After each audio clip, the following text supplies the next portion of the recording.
My name is Chelsie Steele, and I serve at Redemption Hill on the youth ministry. And September being Suicide Awareness Month, I felt led to share my story because I have been deeply impacted by suicide, and I feel like people need to know that you can get through it, and I wanted to share my story. So I grew up with two alcoholic parents that were very sick most of my life.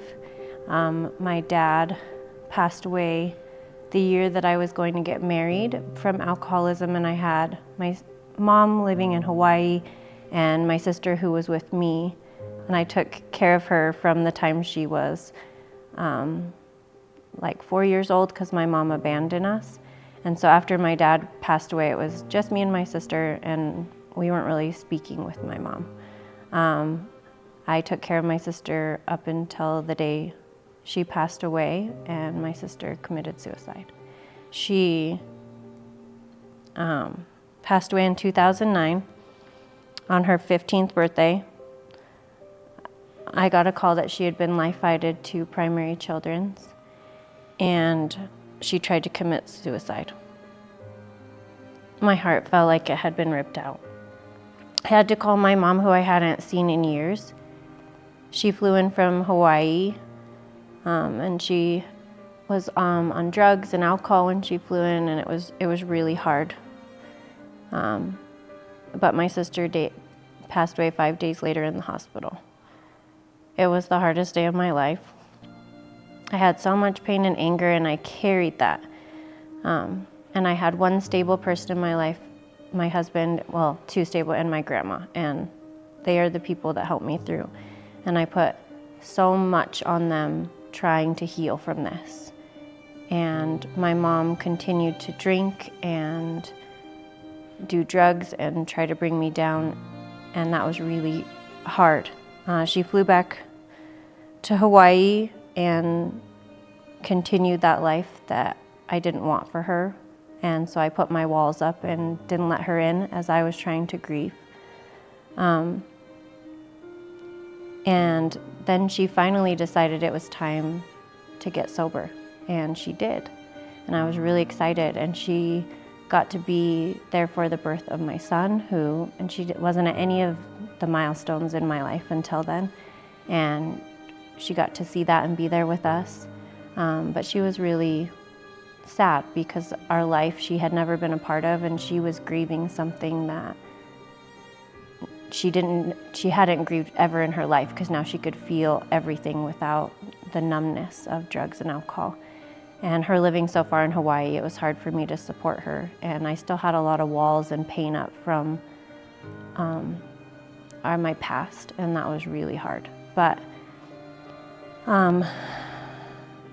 one day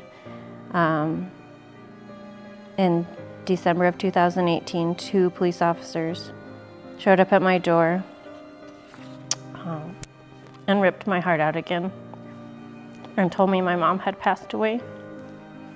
I was really wrecked from that, and they didn't know what had happened at the time. So I ended up going to Hawaii, and it was there I got to see a beautiful life that my mom had created. My mom had a beautiful community of friends that surrounded her, and I got to celebrate the life that she always wanted her whole life, where she was free from drugs and alcohol. I returned home and received her autopsy, and it was suicide.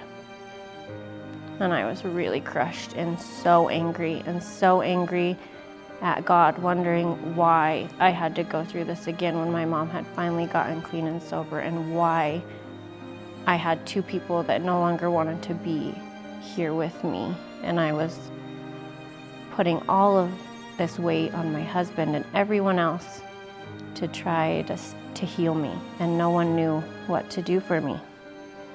In my brokenness, no matter what I did, nothing could heal my heart except God, and I only gave him parts of me. I knew God was my answer all along. I just needed to ask. And then one Sunday, my husband and I found Redemption Hill, and that marked the start of such a beautiful life. I rededicated myself to Jesus, My husband accepted Jesus. My son fell in love with Jesus, and we found community, and I gave everything to him. And all my pain and anger, I finally began to heal because I surrendered everything to him. And he healed my heart and helped my story be a testimony to others who are going through losing people to suicide. I now use my story for God's glory. I now know I can help others with my story, and I'm so grateful to Jesus because of that.